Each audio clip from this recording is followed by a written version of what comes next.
జీవితం దేవుని వరం, కలకాలం సౌభాగ్యం, అందుకో సమృద్ధి జీవం. క్రీస్తులు మహాభాగ్యం, క్రీస్తులు మహాభాగ్యం. సమృద్ధి జీవం క్రైస్తవ ఆధ్యాత్మిక కార్యక్రమానికి మరొకసారి మీ అందరినీ ప్రేమతో ఆహ్వానిస్తున్నాను. సమృద్ధి జీవం ఈ రకంగా రానున్న దినాల్లో ముందుకు కొనసాగి అనేక మందిని ఆశీర్వదించాలంటే మీరు ఈ పరిచర్యలో సభ్యులుగా చేరాలని మిమ్మలను దేవుని సేవకునిగా ఆహ్వానిస్తూ ఉన్నాను. నేను చేసే ఈ విజ్ఞాపన మీరు మన్నించి ఇక్కడ వస్తున్న టెలిఫోన్ నంబర్ ప్రియులారా, నా సెల్ నంబరు. ఈ కార్యక్రమం అయిన వెంటనే మీరు నాకు కాల్ చేయండి. నేను మీ కొరకాయ ప్రార్థన చేసి ఏ రకంగా మీరు సభ్యులుగా చేరాలో దానికి సంబంధించిన సమాచారాన్ని అంతటిని మీకు అందిస్తాను. ఈ కార్యక్రమం అయిన వెంటనే మీ టెలిఫోన్ కాల్స్ కొరకు నేను ఎదురు చూస్తూ ఉంటాను. రండి, పాల్గొనండి, దైవాశీస్సులు పొందండి. New life pastors conference, Masalamani conference centre, Tejasvi Nagar, Attapur, Hyderabad. తేదీలు జనవరి 27, 28, 29, 2014. అమూల్యమైన అంశము పరిశుద్ధాత్మ దేవుని అభిషేకం. వాక్యోపదేశకులు reverend doctor A B Joseph Kishore గారు.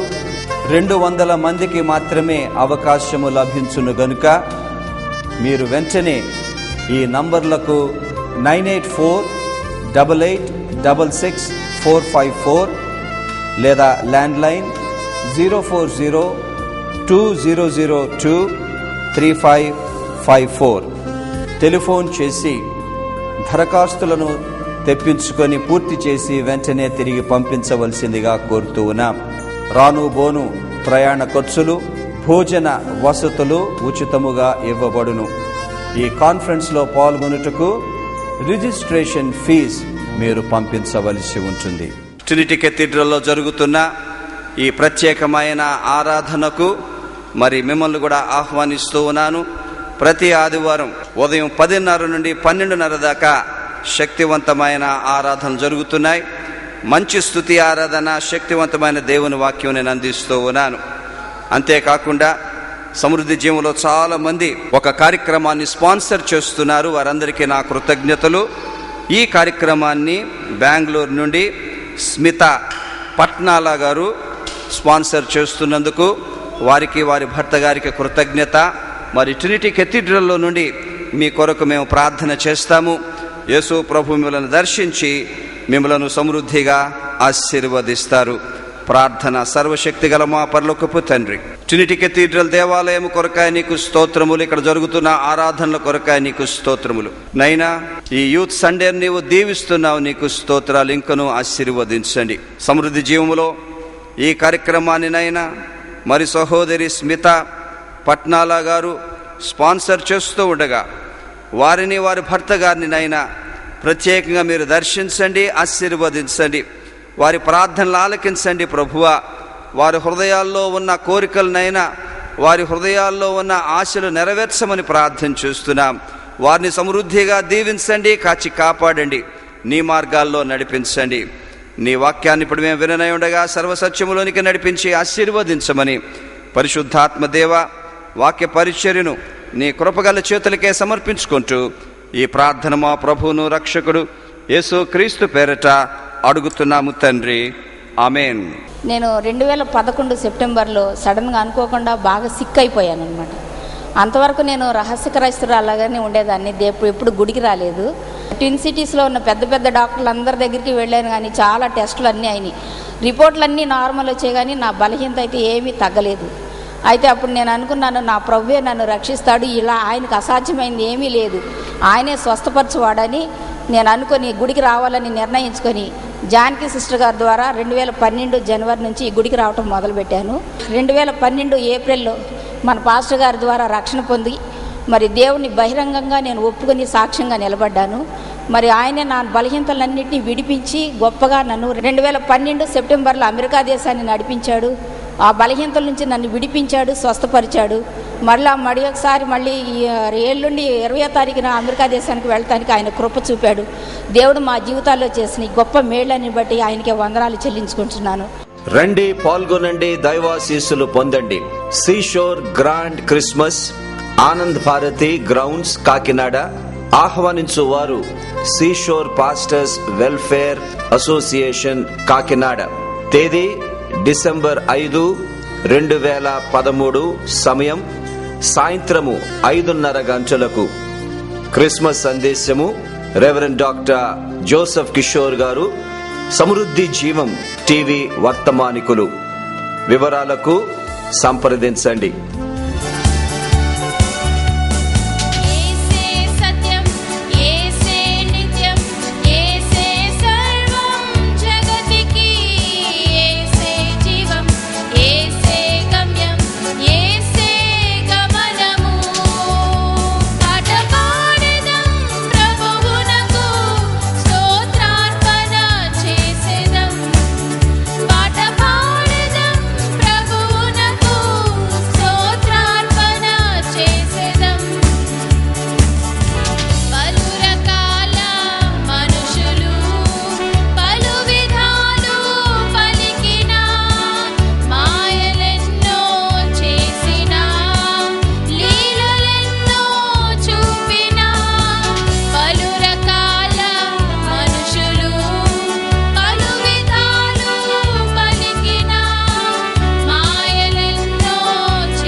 ఈరోజు యవనస్తులకు ఒక ప్రత్యేకమైన సందేశాన్ని నేను ఇవ్వనై ఉన్నాను.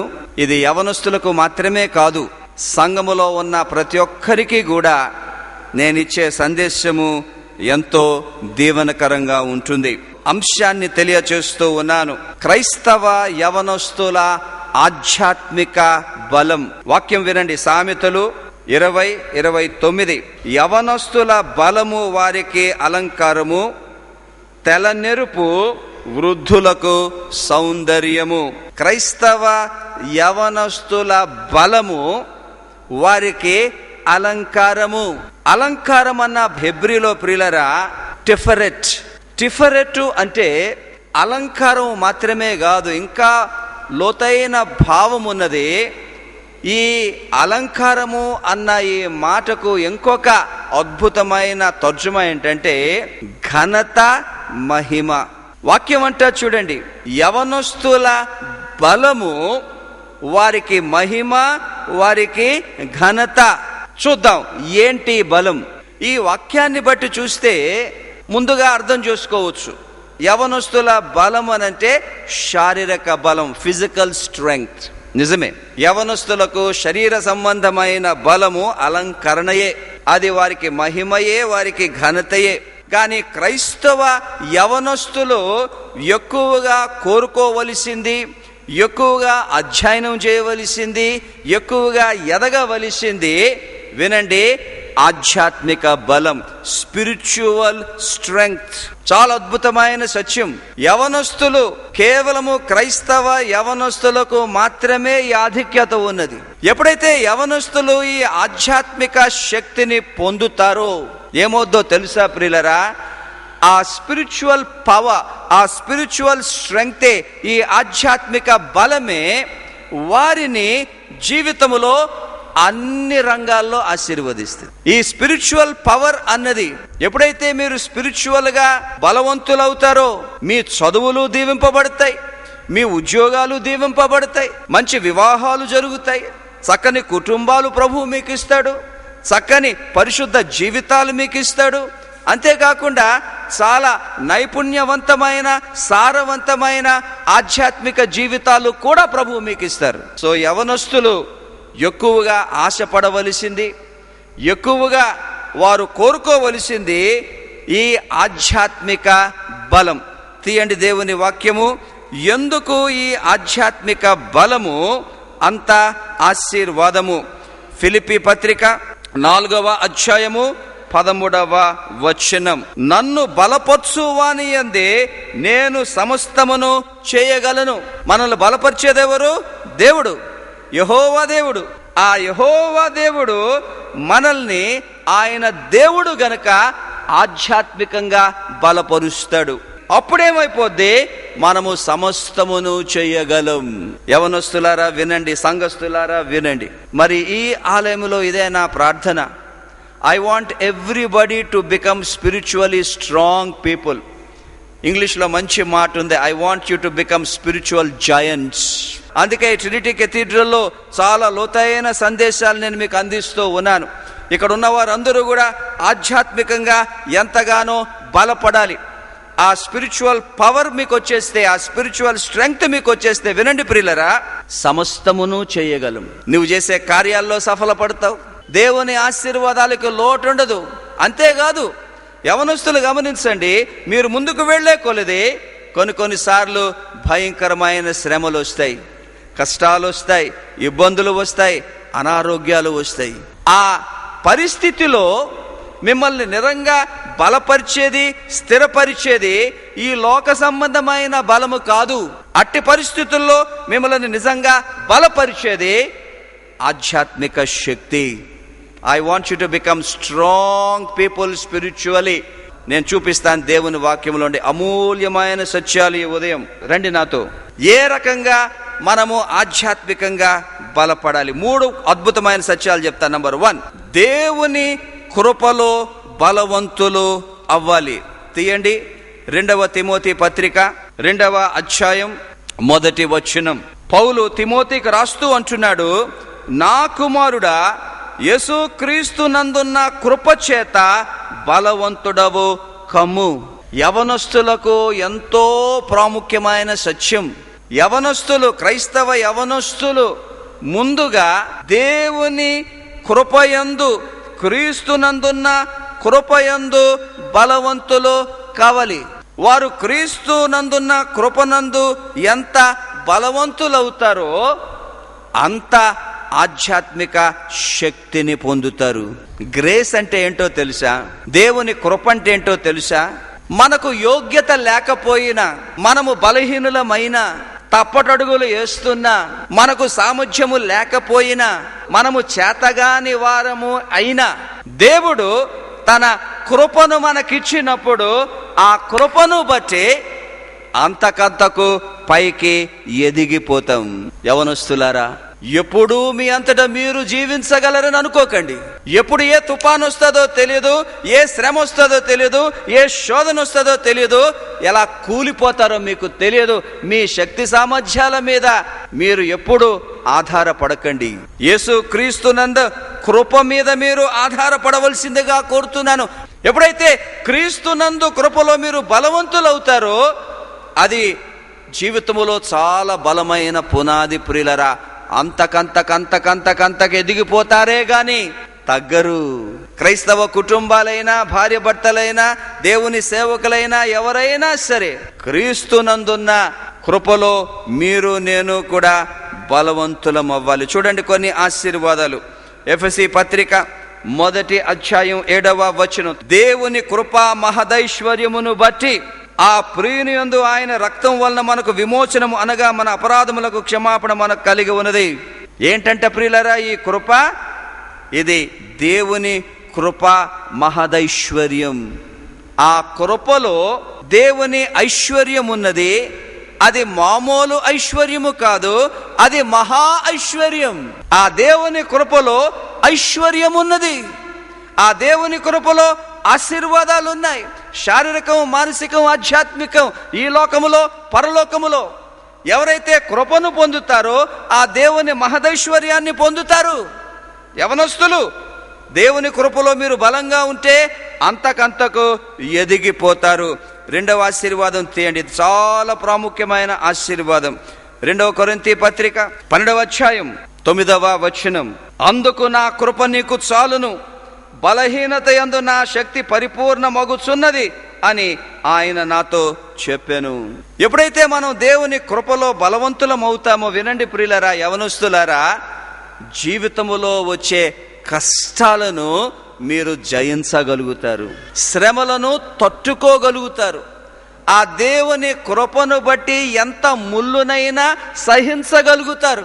చాలా మంది యవనస్తులకు కష్టాలు శ్రమలు రాగానే కూలిపోతున్నారు, మత్తు మందులకు గురైపోతున్నారు, త్రాగుడుకు గురైపోతున్నారు, తట్టుకోలేకపోతున్నారు. ఎందుకు?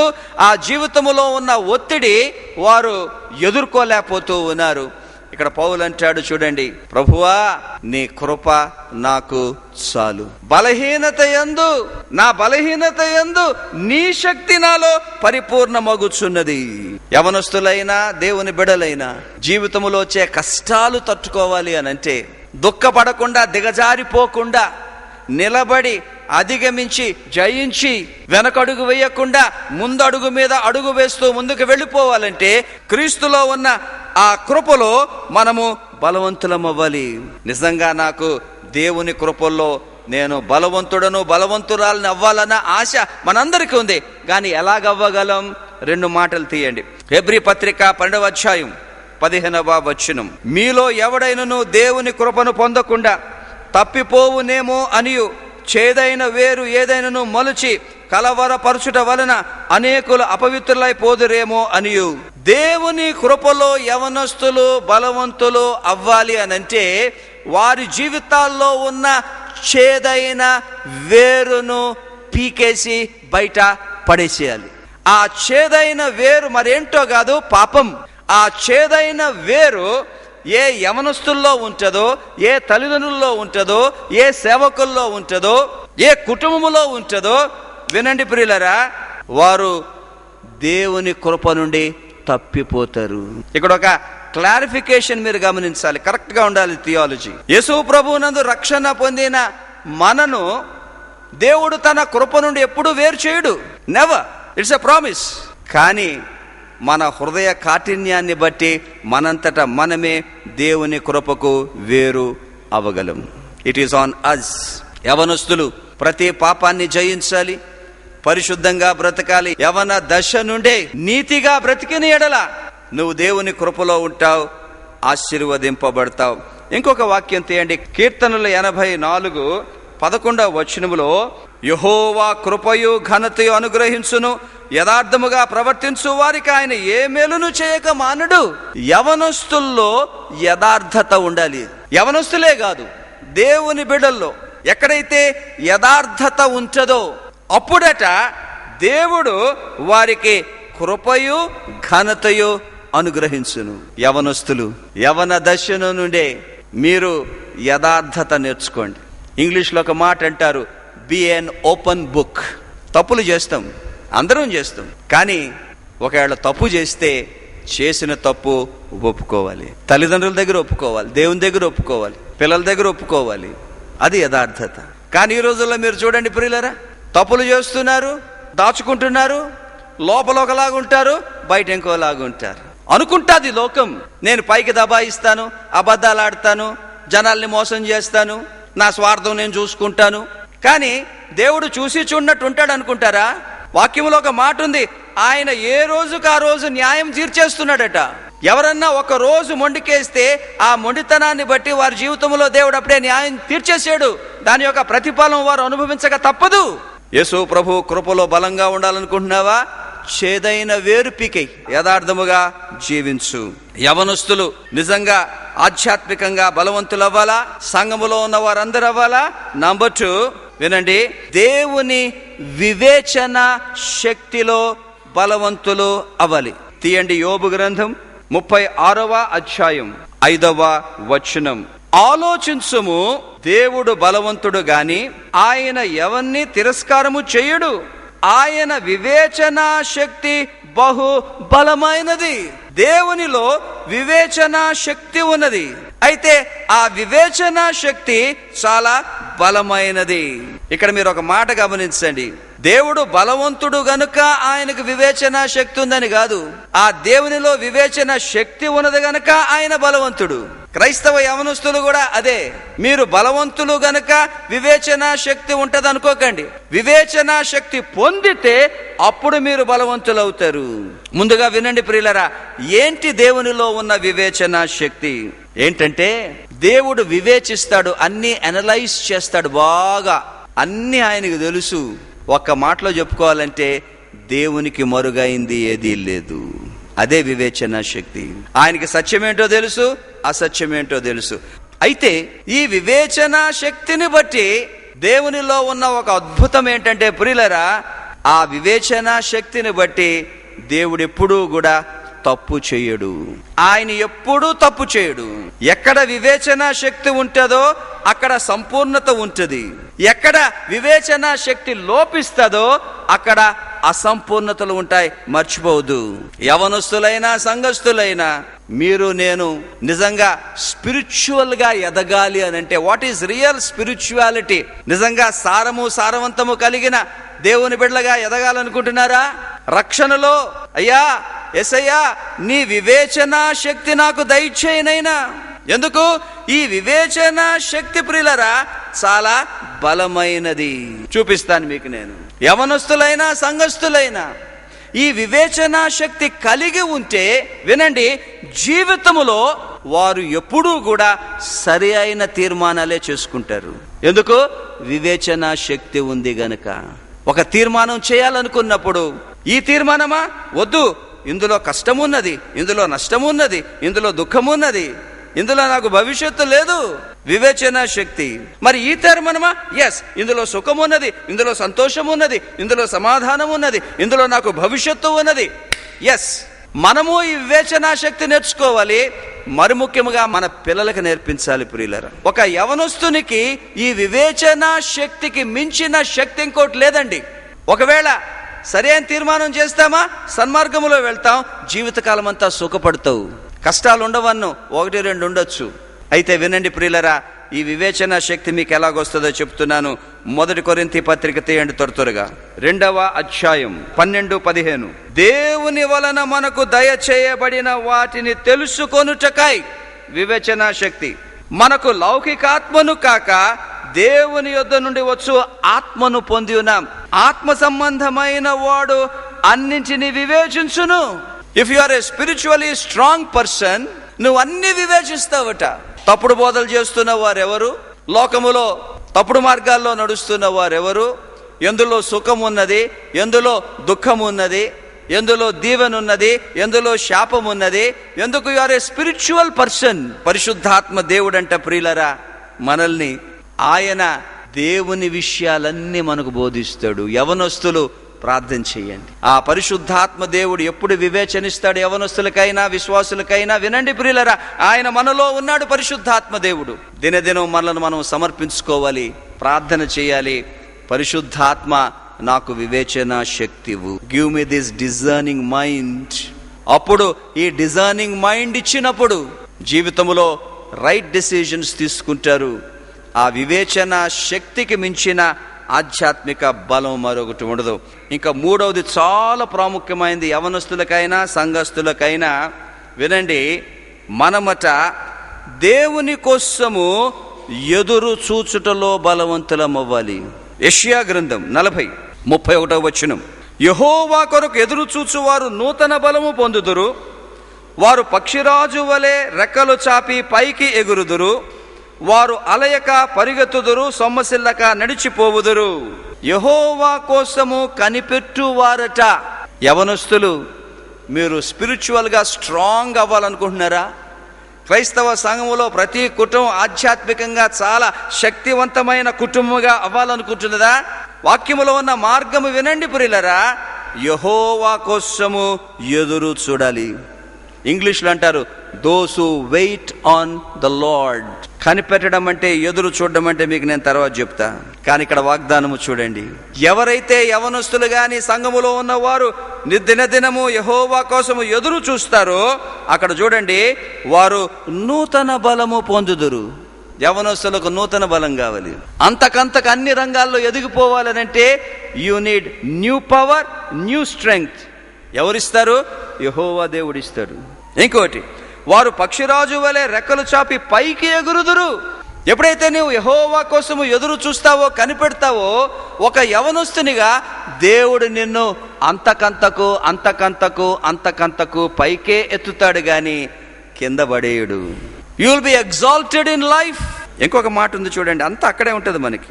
అలయక పరుగెత్తుదురు, సొమ్మసిల్లక నడిచిపోవుదురు. యెహోవా కోసం కనిపెట్టేవారట, ఆయన కోసం ఎదురు చూసేవారట, జీవితంలో ఏ వయసులో ఉన్నా సరే వారెప్పుడు అలిసిపోరు, వారెప్పుడు సొమ్మసిల్లిపోరు. ఇప్పుడు రండి, కనిపెట్టడం అంటే ఏంటి, ఎదురు చూడడం అంటే ఏంటి? 2 మాటలు చెప్పి మీ కొరకు నేను ప్రార్థన చేస్తాను. ఒకటి, దేవునిపై విశ్వాసముతో ఆధారపడ్డమే దేవుని కోసం ఎదురు చూడడం. ఒకటి, dependence on God in faith. చాలా ప్రాముఖ్యం యవనస్తులకు. మీ జీవితంలో ఎక్కువగా ప్రభువు మీద ఆధారపడండి. దేవుని మీద ఆధారపడుతున్నట్టు ఎలా చూపిస్తారు? యవనస్తులకు ప్రార్థనా జీవితం ఉండాలి, దేవుని వాక్యం చదువుకోవాలి, ఆదివారం ఆరాధనకు రావాలి. ఆరాధనకు వచ్చేవంటే నువ్వు దేవుని మీద ఆధారపడుతున్నావు అనమాట. ఆరాధన ఎగ్గొట్టేవంటే నువ్వు నీ మీదే ఆధారపడుతున్నావు అనమాట. నీవు దేవుని మీద ఆధారపడడం లేదనమాట. As simple as that. తలలు వంచండి, ప్రార్థన చేస్తాను. సర్వశక్తి గల మా పరలోకపు తండ్రి, అమూల్యమైన సందేశాన్ని యవనస్తులకు మా అందరికీ అనుగ్రహించావు, నీకు స్తోత్రములు ప్రభువా. సమృద్ధి జీవం చూస్తున్న బిడ్డలందరి కొరకు ట్రినిటీ కెథీడ్రల్లో నుండి ప్రార్థన చేస్తున్నాం ప్రభువా. పరిశుద్ధమైన దేవాలయం నుండి ప్రార్థన చేస్తున్నాం నైనా. నీ సన్నిధానములో నుండి ప్రార్థన చేస్తున్నాం ప్రభువా.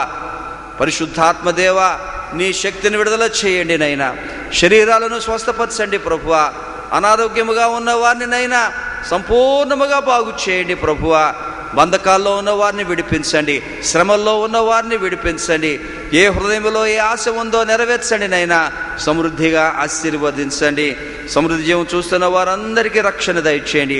మరి ముఖ్యముగానైనా నీ వాక్యములో నీ సెలవిచ్చిన రీతిగా ప్రభువా, నిర్దిష్టమైన, ఖచ్చితమైన, నాణ్యవంతమైన, సారవంతమైన ఆధ్యాత్మిక ఎదుగుదల, ఆధ్యాత్మిక బలము కూడా నీ ప్రజలకు నీవు అనుగ్రహించి దీవించమని ఈ ప్రార్థన మా ప్రభువును రక్షకుడు యేసు క్రీస్తు పేరట అడుగుతున్నాము తండ్రి, ఆమెన్. మాకింకా కొంతమంది సమృద్ధి జీవానికి సభ్యులు అర్జెంటుగా కావలసిన వారు, ఇది నా సెల్ నంబరు, దీనికి మీరు కాల్ చేసి మరి ప్రార్థన చేయించుకొని సమృద్ధి జీవంలో ఏ రకంగా మీరు సభ్యులుగా చేరాలో ఆ సమాచారాన్ని మీకు నేను అందిస్తాను. ఇంతవరకు సభ్యులుగా చేరిన వారికి కూడా ఒక విజ్ఞాపన, మీలో చాలామంది వెనకబడిపోయి ఉన్నారు. ప్రియులరా, దేవుని సేవకునిగా మీకు విజ్ఞాపన చేస్తున్నాను. పరిచర్యలో మీరు చేతులు కలపండి. సభ్యులందరూ కూడా ప్రతి నెల సమృద్ధి జీవం కొరకు ప్రార్థన చేయండి. అంతేకాకుండా మీరు మీ కానుకను పంపించి ఈ సేవను బలపరచవలసిందిగా కోరుతున్నాను. అయితే మీలో చాలామందిని ప్రభు ఎంతో దీవించాడు, సమృద్ధిగా ఆశీర్వదించాడు.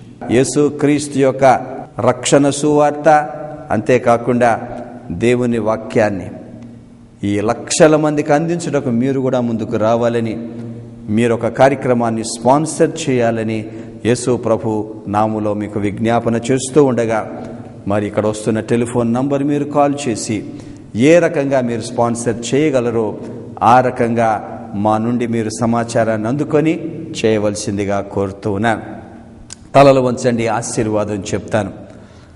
ఇప్పుడు మన తండ్రి అయిన దేవుని ప్రేమ, ప్రభు అయిన యేసు క్రీస్తు కృప, పరిశుద్ధాత్మ దేవుని అన్యోన్య సహవాసం, సమృద్ధి జీవం కార్యక్రమాలకు ఈ ఉదయం దేవుని వాక్యం విన్న ప్రతి ఒక్కరికి, ఇంతవరకు స్పాన్సర్ చేసిన వారికి, సభ్యులుగా చేరి ఈ సేవను ఎంతగానో బలపరిచిన ప్రతి కుటుంబానికి ఇప్పుడు సదాకాలము తోడుగా ఉండును గాక. ఆమెన్. మా చిరునామా సమృద్ధి జీవం, 152/3RT, విజయనగర్ కాలనీ, హైదరాబాద్ 500057. మా క్రొత్త టెలిఫోన్ నంబర్లు 040-820-10 20023554